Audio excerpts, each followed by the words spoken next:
Champions লিগের দ্বিতীয় রাউন্ডের ম্যাচে জয় নিয়ে মাঠ ছেড়েছে আর্সেনাল। ঘরের মাঠে তারা অলিম্পিয়াকোসকে হারিয়েছে 2-0 গোলে। তবে গনসালো রামোসের দেয়া শেষ মুহূর্তের গোলে পিএসজির কাছে 2-1 ব্যবধানে হেরে গেছে বার্সেলোনা। এদিকে মোনাকোর বিপক্ষে 2-2 গোলে ড্র নিয়ে মাঠ ছেড়েছে ম্যানচেস্টার সিটি। বিস্তারিত মাহফুজুল ইসলামের রিপোর্টে।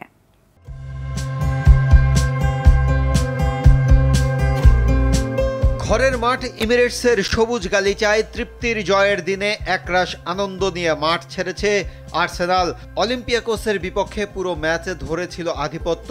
12 মিনিটেই মার্টিনেল্লির গোলে এগিয়ে যাওয়া গানাররা পায় আরও বেশ কিছু সুযোগ, কিন্তু কাজে লাগাতে না পারায় প্রথমার্ধে বাড়ানো যায়নি লিড। উল্টো 67 মিনিটে গোল খেয়ে বসেছিল তারা।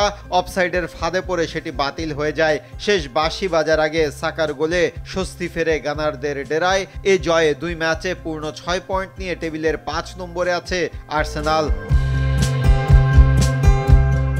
এদিকে দিনটা ছিল বার্সা সমর্থকদের জন্য তীব্র হতাশার। ঘরের মাঠে পিএসজিকে হারাতে না পারার আক্ষেপ নিয়ে মাঠ ছাড়ে বার্সা। ম্যাচের 19 মিনিটেই ফেরান তোরেজের গোলে এগিয়ে যায় কাতালানরা। 38 মিনিটে মায়ুলুর গোলে সমতায় ফেরে পিএসজি। এরপর দুদলই গোলের খোঁজে গিয়ে বারবার প্রতিপক্ষের সীমানা থেকে হতাশা নিয়ে ফিরেছে। শেষে ম্যাচের 90 মিনিটে আশরাফ হাকিমির অ্যাসিস্টে গনসালো রামোসের গোলে জয় নিয়ে মাঠ ছাড়ে প্যারিসিয়ানরা। এ জয়ে 2 ম্যাচে পূর্ণ 6 পয়েন্ট নিয়ে টেবিলের 3-এ আছে প্যারিস সেইন্ট জার্মেই। মোনাকোর বিপক্ষে অ্যাওয়ে ম্যাচে একরাশ হতাশা নিয়েই ফিরতে হয়েছে ম্যান সিটিকেও। ম্যাচের শেষ সময়ে মোনাকো ডিফেন্ডার ইরিক দিয়েরের পেনাল্টি থেকে দেয়া গোলের ড্র নিয়ে মাঠ ছাড়ে সিটিজেনরা।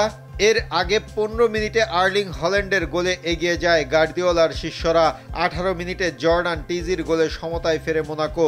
44 মিনিটে হল্যান্ড নিজের জোড়া পূরণ করেন। জয়ের সুবাস পেতে থাকা সিটি 90 মিনিটে পেনাল্টি থেকে গোল খেয়ে বসলে পয়েন্ট ভাগাভাগি করে সন্তুষ্ট থাকে।